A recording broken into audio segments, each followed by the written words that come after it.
the Rosh Hashanah of Elul are Ani Uman v'ishti v'ishti l'chamati. Yeah. Okay. Well, that joke had to be explained to me. I didn't understand it when I heard it. Okay, page 241. What did we sing yesterday? We put words to it. No, yeah, but we took the words I remember. Which name there you go? Reini mikabel olai mitzvahs asay shel yavdel reyacha kavama b'leicha reini mikabel olai mitzvahs asay shel yavdel reyacha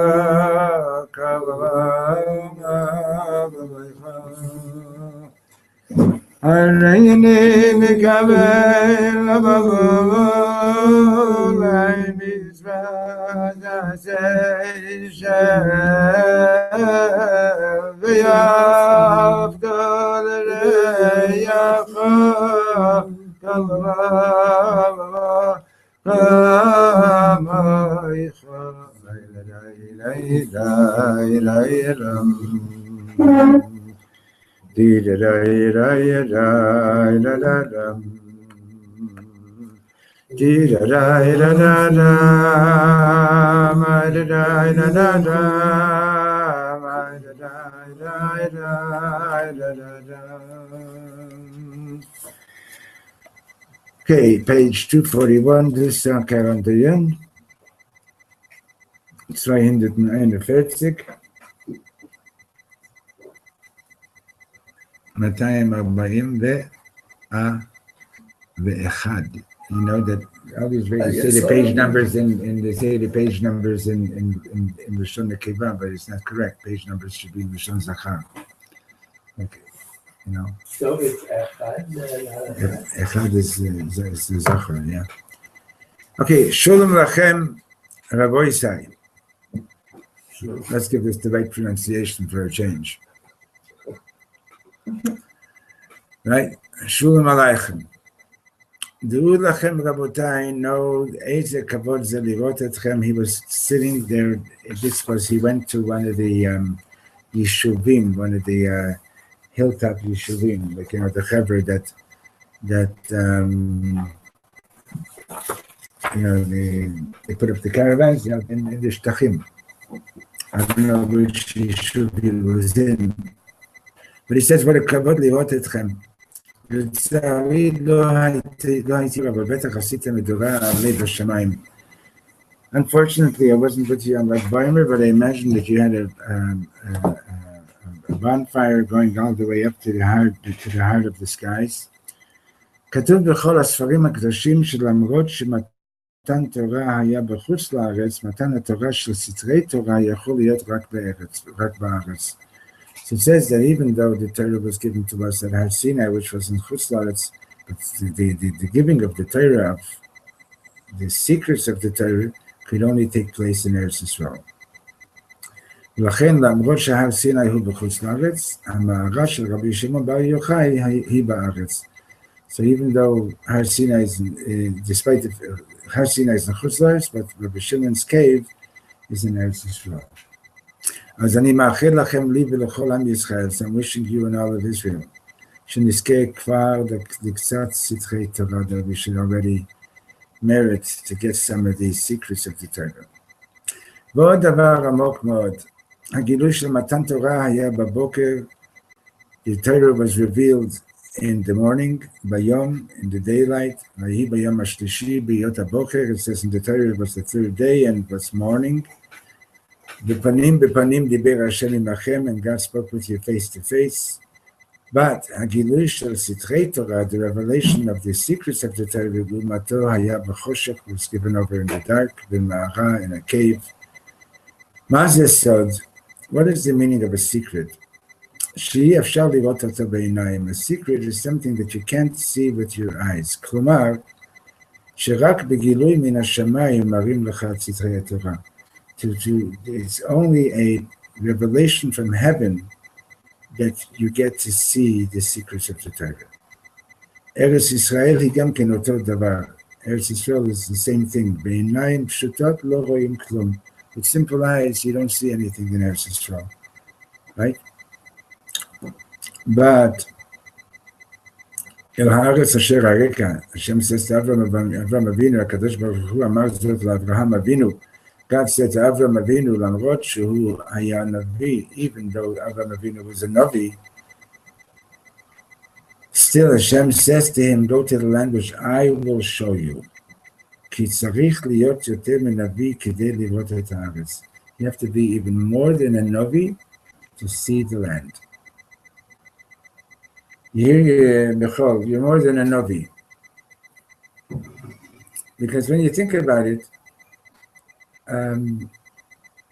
from all your friends and from the rest of your family, right? And any one of us, like, what is it that we got to be here?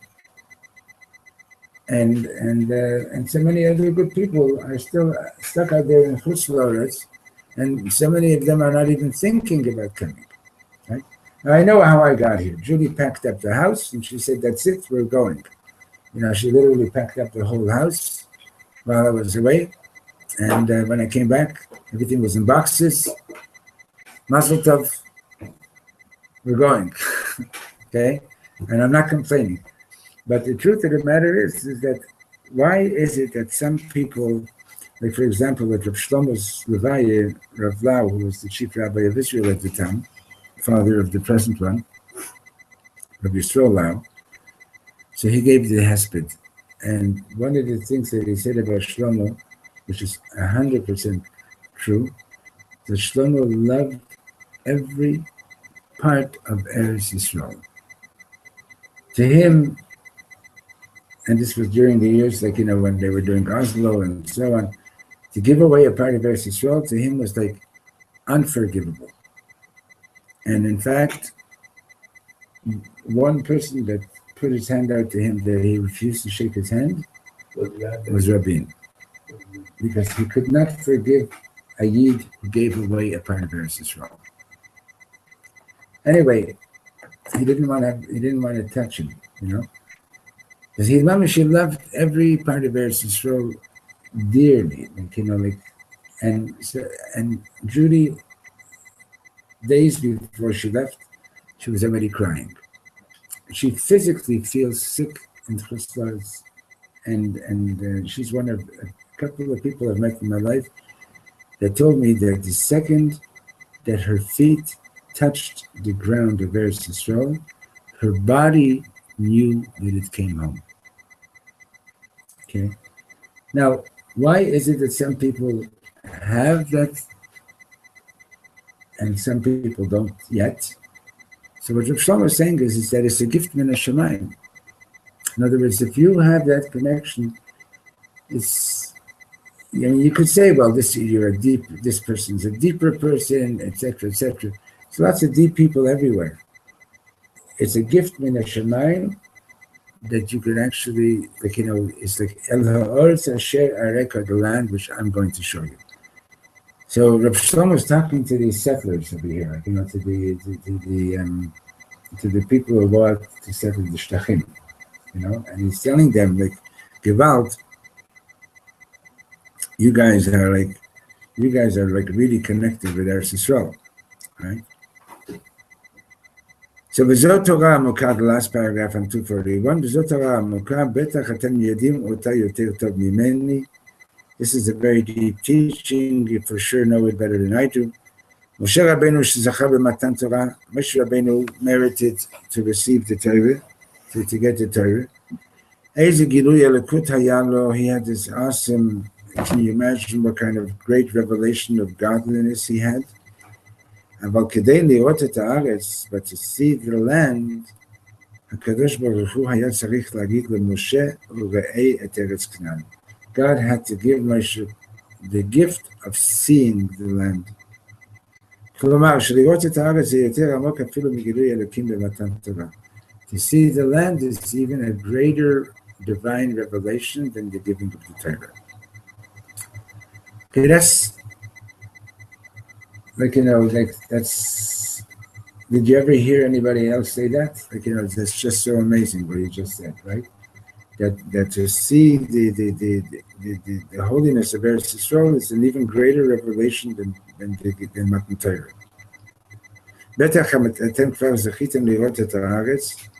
So he says to these people, after they were in Othniel, he says, surely you've already merited to see the land. Otherwise you wouldn't be living here. You wouldn't be in אז אני רק מאחל לכם שתזכו למסור לילדים שלכם גם כן את הראייה הזאת. I'm wishing you that you should merit to be able to give your children the same vision. So, page 242. כולם יודעים של"ג בעומר חל אחרי חג הפסח. So everybody knows that ל"ג בעומר is after Pesach, obviously, right? כי רק אחרי שבפסח מתקנים את העיניים, because only after fixing the eyes on Pesach, what kind of fixing of the eyes is there on Pesach? It says, "V'lo yira'eh lecha chametz," right? You mean no chametz should be seen in your possession. So you see what's being done over here, and Skadai to point it out. The pshat is no chametz of yours should be seen. In other words, you're not allowed to own any chametz on Pesach, even if you, right? Okay. But what he's saying over here is like this: when you fix the eyes, now it says in the Torah,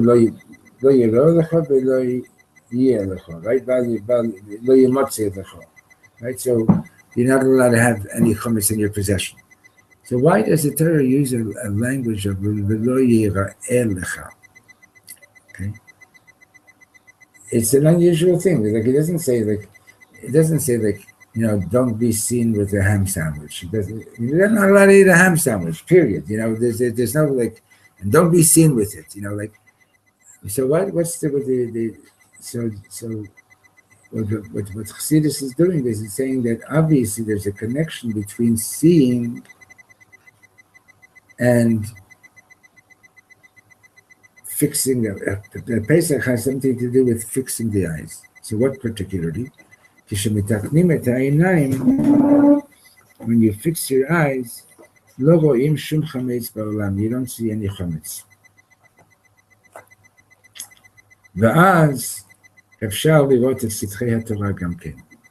So then, when you fix your eyes, you can also see the secrets of the Torah. Now, think about this. Like when you come across a statement like this, don't dismiss it. It's because it really doesn't, at first it doesn't seem to make any sense. Like what is it? What exactly is he saying? What does it mean to see chametz? So chametz is generally in the context of Pesach, chametz and matzah. So chametz is the symbol for gaiva, for haughtiness. How do you pronounce haughtiness in the States? Yeah, the way I've heard. There's some people, they say what? And they say haughty. Okay. Haughty. Anyway, whatever. So chametz is symbolic of gaiva, is symbolic of like being blown up and thinking that you're a real yesh, like I'm a somebody and so on. And what's the result of that? The result of that is that, in other words, your eyes see the negative rather than seeing the positive. Right? If you're familiar with Reb Nachman's Zamra, right? Why is it so hard to like have you learned the Zamra inside? No. But you know what I'm talking about? The one about looking always at the Nekudot Tavot, right? Why is it so hard to see the positive? Right? Like Reb Nachman, you've done it inside, right? He's repeating himself a lot because he's basically saying you have to keep on practicing doing this all the time. Okay, but why is it so hard to see the positive instead of and so easy to see the negative? I told you that we were there was a, I don't know where they live now. It's not Milwaukee or somewhere like that, but young man learned in Batayim, in the good old days, got married, and everybody came for the wedding, his parents, and at the chuppah, a little drop of wine spilled on her dress. A little drop of wine. I was standing there. Her father saw that right away, and every time I saw him and his daughter the rest of the evening, the poor guy no longer enjoyed being at the wedding because he could not get his eyes off the stain. I started coming, Daddy, like during the celebration, and he just, I saw it. He just immediately looked at that stain. Right? So that's the aspect of below your chometz. In other words, if you don't get rid of your chometz, why do people look at each other's stains so easily, or each other's blemishes, each other's faults? Because it's a little bit sick, but it's a way that people make themselves feel better by looking at somebody else's fault. Maybe I'm not so and I'm better than him because look at his stain. You know what I mean? And the truth of the matter is, like in psychology, they call that, you call it in psychology projection, right? You're projecting your own. It's the Mishnah already calls it kol haposel b'mumo posel. Anybody who's finding fault with another person is finding fault with himself. But sometimes there really is fault. Right. So finally one that doesn't have something. Question is, do you want to help them, or do you want? So Reb Nachman's whole thing in the Zemra is that the only way that you can help them is by focusing on the positive, because by focusing on the positive in the person, you're putting them into a positive space, and from there they can do something positive. But if you focus on the negative, you're putting them into a negative space. I remember the night, I don't remember the date, but I remember that I think I may have told you the story, the first time I ever learned the Zamra, back in Montreal. And I'm learning Reb Nachman's Zamra, and I didn't know, I hardly knew anything about Dust of Chassidus and so on. I don't even know how come I got to learn that particular Torah, maybe because we had the Sefer, I don't know, but in any case I learned it. And my reaction was, what's going on here? This sounds like magic. Because I'm something positive, and I'm putting you in a positive space, right? If Chas v'Sholem is the other way around, I'm putting you in a negative space. In a negative space. So what does that mean? That I have a hole in my eyes, right? It sounds like magic. It is, and it works. It's a reality, right? But my first reaction was, I don't get it. It doesn't make sense, right? Well, the very next day, this was in February, I was teaching in a Jewish high school in Montreal. My grade 10 class comes down for the last period of the day. This is at Herzliya High School. And this was a school that, when I first started teaching there, kids in grade 10 came up to me and they said, Mar Brat, we just want you to know, don't feel bad, but comes January, we don't come to Hebrew classes anymore. And nobody does anything about it there. It's that kind of school. Because the kids are, they're not so excited about their Jewish education, and they're interested in getting into college, and they're already studying for matriculations. Anyway, Baruch Hashem, my kids came to the very end of the year, But this particular day, this class comes down, and they are mad besides themselves, and they're screaming, and they're really upset. That's one of the kids, what's going on? They just had a physics test, and which their teacher designed intentionally that everyone should fail. She wanted to pay them back for something that they did. Okay, so she gave them a test, and these kids cared about their marks. She gave them a test, and the whole class pretty much failed. Maybe one or two kids passed. So they were so mad. So I did like teachers do, like I banged on my desk and I said, "Quiet, everybody! We have a class. We have to take out your chumashim. We got to sit and learn." They didn't even know this. That's how noisy they were, right? So I banged again, even louder, and I tried again to calm them down, to settle them down. One kid turned around and looked at me with that look of that look of be kind to dumb animals type of thing, and she looked at me like, "Man, you're taking the cake. Like you really think that we're gonna sit down now," type of thing. Like you don't get it. So I turned to the window. I remembered that the night before I learned the Zamra. I turned to the window, looking out the window. It was snowing. And in my mind, I said, these kids are upset. And with good reason. And if they would have wanted to, they could have skipped school and nobody would have said boo. But they actually came to class. And that's positive. And all of a sudden, literally, I noticed it's very quiet. And first I thought, did they leave? I turned around. They were all in their seats with the chumashim, and we had a fantastic lesson. And I saw mamish is absolutely true.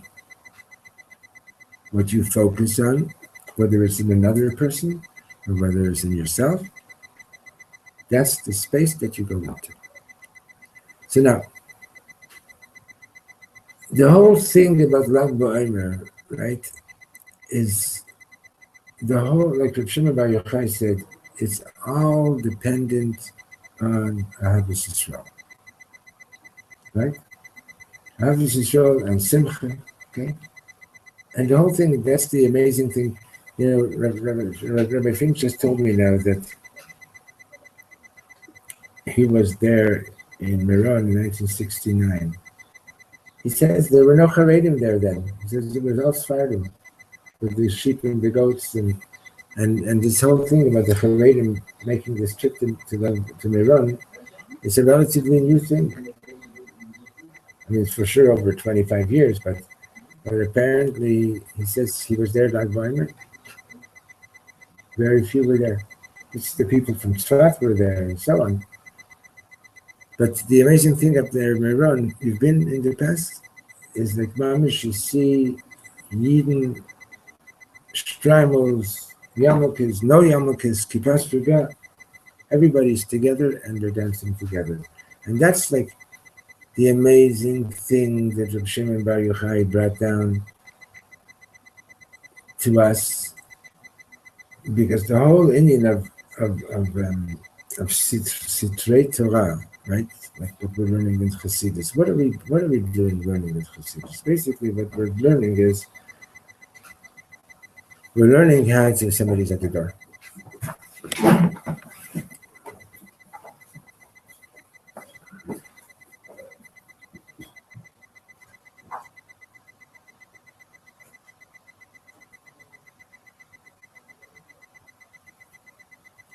Sounds like my personal client.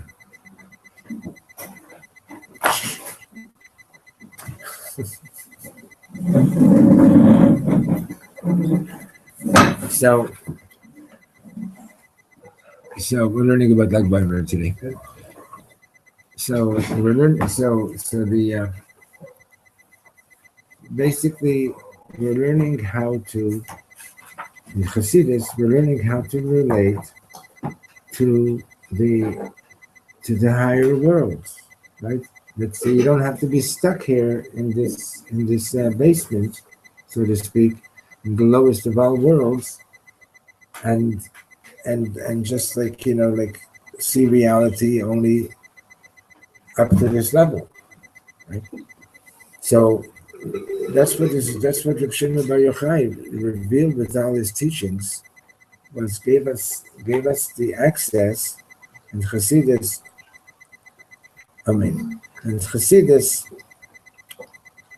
which is like sort of like pre-digested Kabbalah, so to speak. Like Chassidus is Kabbalah that is safe for everyone to eat. Straight Kabbalah, if you're not on the level, it can do some serious harm. Did you ever see the Shulam on Pilia? The Toby and David, Toby and David, right? So, I used to do, that's where I started this rural community-based medrash years ago. And I used to go like 5 times a year for 3 days at a time. Sometimes I would go for 5 days at a time. And so one day I walk into the shul, all these little towns. Did you ever do a visit to these little towns? All these little towns. So all these shuls, all these little towns have shuls, right?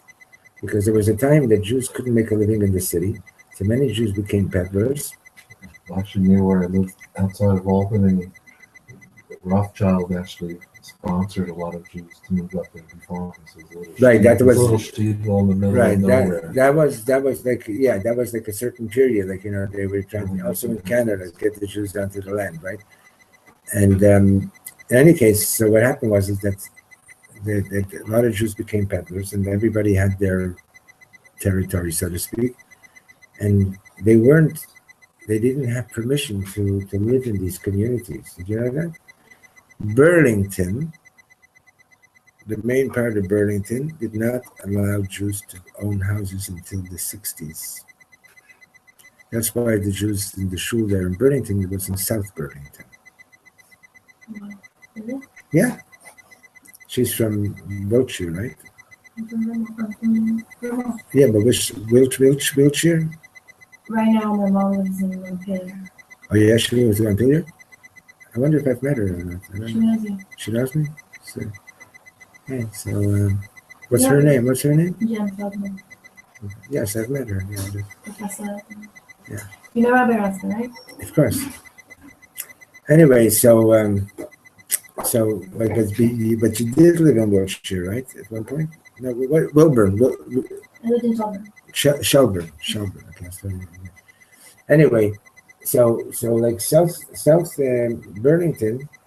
I mean, there were governors of states that tried to prevent Jews from living in them. Also, at one point, Texas, I think, may have been one of the places. Whatever. In any case, so when these Eden finally got permission to. Tomorrow the flowers will bring you flowers. Trudy's coming up today, don't worry. But in any case, these Eden, when they finally got permission to settle down, they're the ones who built the shuls in these communities. And today they're being used by the escapees from the big cities, but if they're still being used. In any case, why did I get into that? So why did I get into that at all?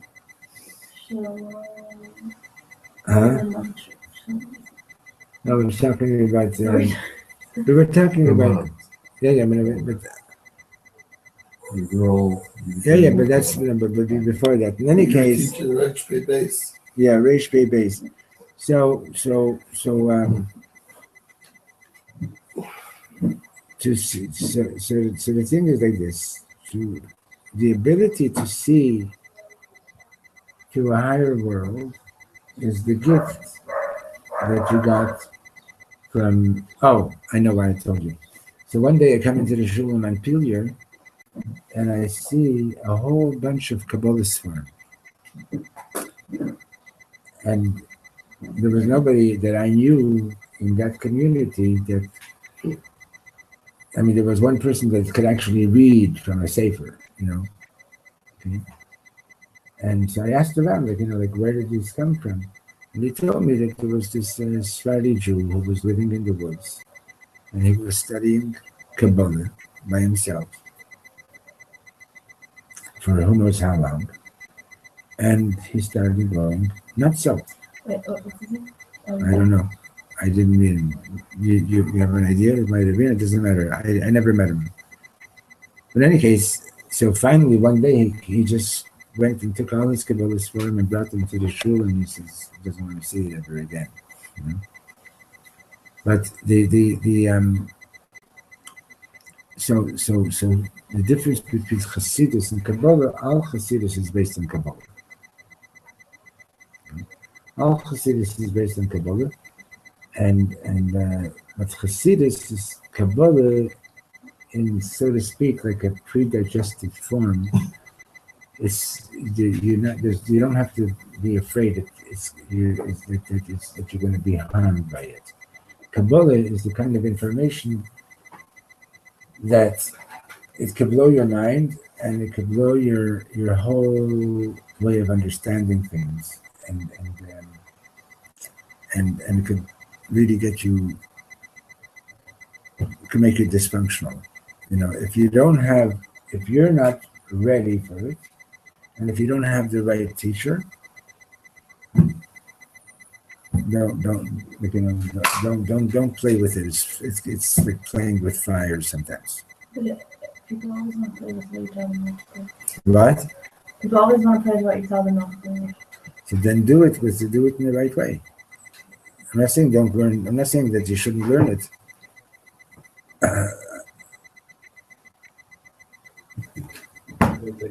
Okay. So be well. Okay. Yeah. Come to anywhere. So have a good time. I'll try my hardest. He's going to Miran. You want to be in touch? I sent you a message. Yeah, just my phone's in the kitchen with like 052 Call his phone. 234 Yeah. 3154. Okay. I'm going into a meeting with him, so ask. Yeah.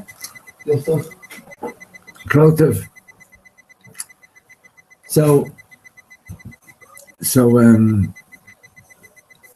what Reb Shlomo is saying over here is, so Kabbalah is Sitrei Torah, the secrets of the Torah. To see the secrets of the Torah, you have to have Ahavas Yisrael. You have to nourish, have real Ahavas Yisrael. And Reb Shlomo Bar Yochai said, it's all dependent on Ahavas Yisrael. If you don't have Ahavas Yisrael, you're not going to get it. You're not going to understand what this is about. It's just not going to be revealed to you. Right? Reb Nachman, Reb Shlomo told us that when Reb Nachman would be sitting and learning, Nechol, you made a bracha, you're drinking? Good. Reb Nachman, like anybody else, you're sitting and learning Gemara. Gemara is like we're sitting now next door on a piece of Gemara that for days we're trying to figure out a few lines. It's like we still haven't been able to figure it out. So Reb Nachman, when he'd come across a piece of Gemara or something that he was learning and he couldn't figure out, he'd close the Gemara, he'd look around to see if there was anyone who needed a favor, and there always was. And he'd get up and he'd do the person the favor, then he'd go back to learning, and it became clear. Why? Because every neshama owns a letter of the Torah. And if you're not connected with that neshama, there's something about that letter of Torah that is not going to be revealed to you. So if you're stuck, if you don't understand something, go and do somebody a favor. It'll open it'll open up gates for you. Maybe you'll have to do 100 favors a day. I don't know, maybe 1,000 favors a day. Depends on how much you're learning and so on. But it's you mamish need to have a Havas Yisrael to really get what it's about. If you're learning and it's not bringing out any Havas Yisrael, any Havat Yisrael, so it's just an intellectual pursuit. It's not what it's about. Sure, it's about intellectual pursuit also, but it's all about achieving true unity. And the whole thing that we're learning, in the minor now, about taking the Omer and lifting it up, the Fnei Hashem, which we still have to get back into, Mr. Hashem, next week. It's going back to that place where we are in unity. And by going back to that place, then when we come back down to this reality, hopefully we can retain that sense of unity that we realize is the reality up there. Because soul-wise, all our souls are part of Hashem. We all have the same one Father. Okay? Our neshamas are all from Hashem. But here, we're living in different bodies. We're living in a different world. So long as I see myself as a Yesh, and there is so long as I'm chometzdik, right? So then my ability to see you as a neshama is very, very curtailed. Okay? And the whole thing about shmirat ha'inayim, guarding the eyes, it's like modern man doesn't realize how important that is. Because when we look in places, things, the modesty, it affects our ability to see the positive and to see the depth of another person. It actually does that.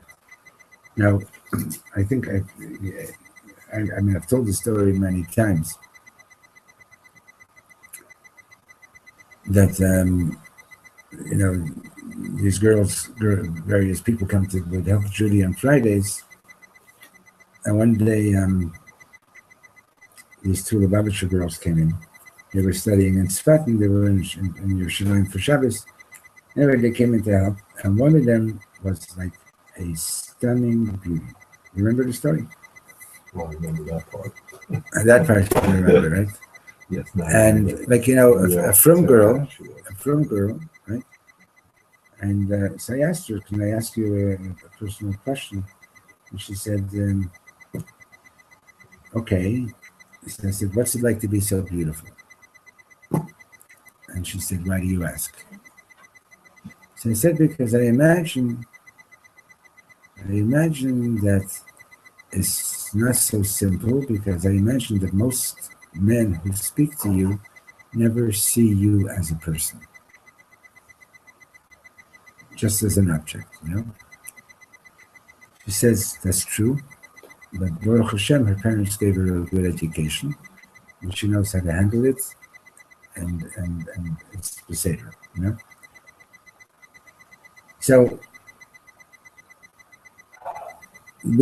our vision has been very, very affected in this world today, and we're constantly being bombarded with visuals that don't show us anything about the depth of another person. It's just,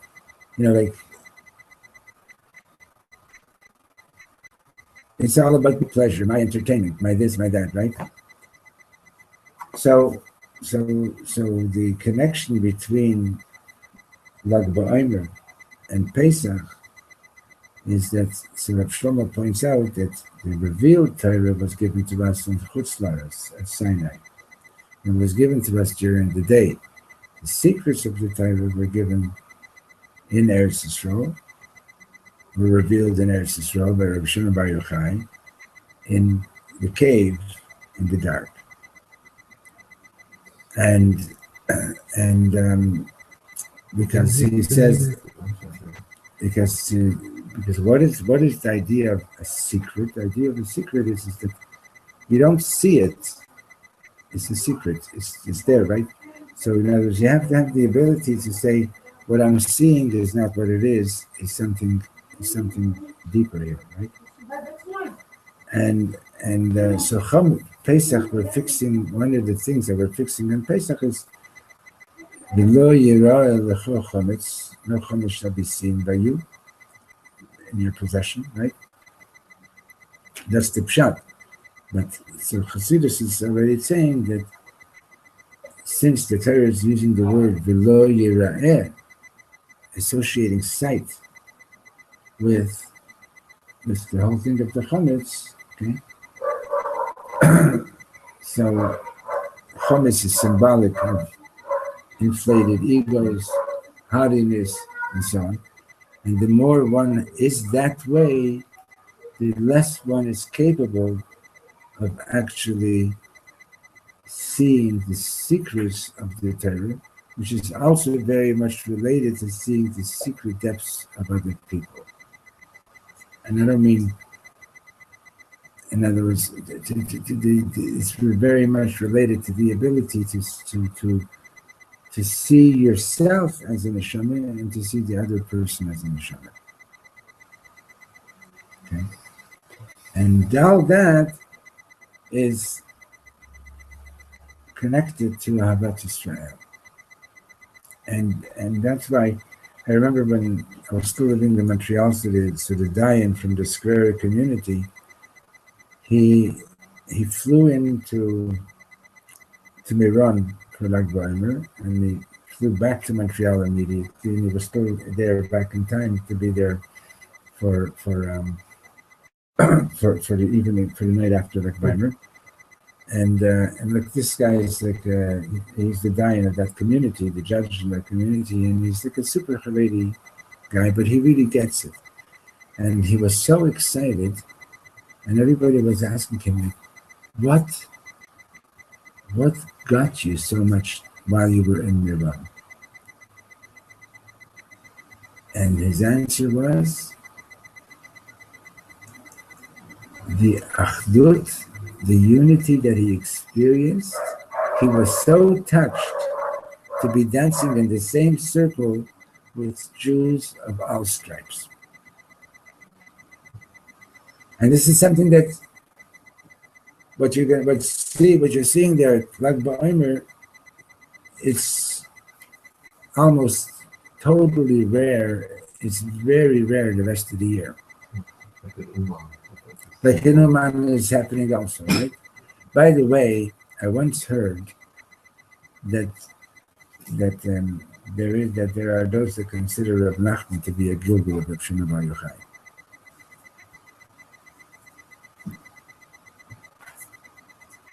If you would have been here in the morning, you could have asked Yulis Golshevsky about it. She probably knows more accurate information about that.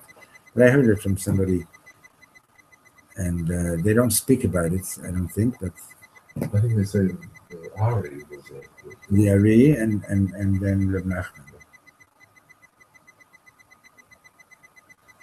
In any case, But Lag BaOmer, didn't when Shimon Bar Yochai was passing, didn't he teach? Didn't he reveal? That's right. So the night before, he had a few students there, and they sat and they recorded everything that he said. That's when he revealed most of it. Okay. And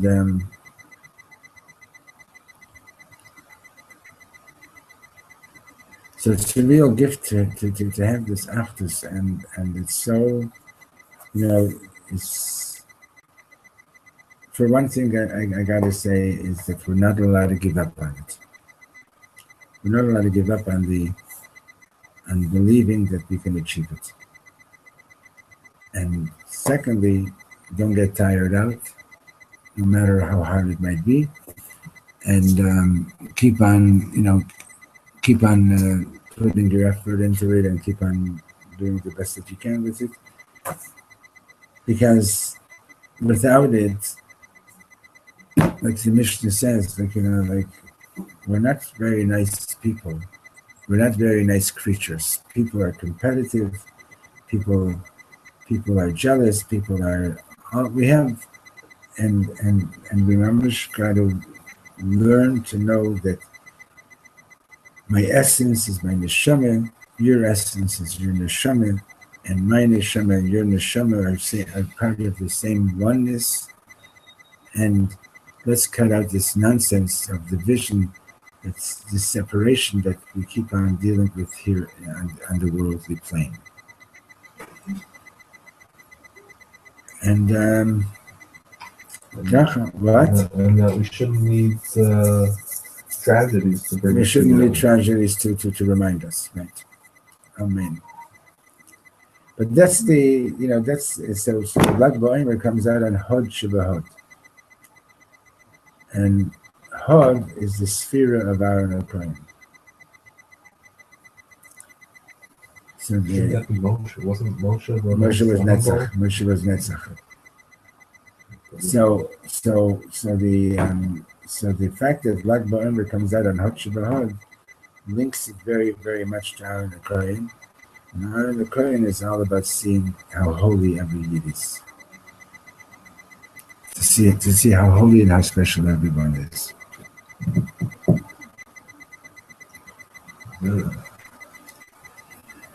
Okay.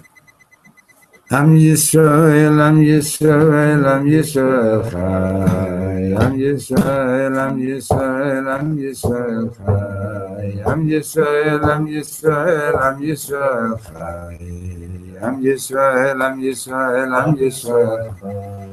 Od Avinu Chai, Od Avinu Chai, Od Avinu, Od Avinu, Od Avinu Chai, Od Avinu Chai. Od Avinu Chai, Od Avinu, Od Avinu, Od Avinu Chai. Should be to understand to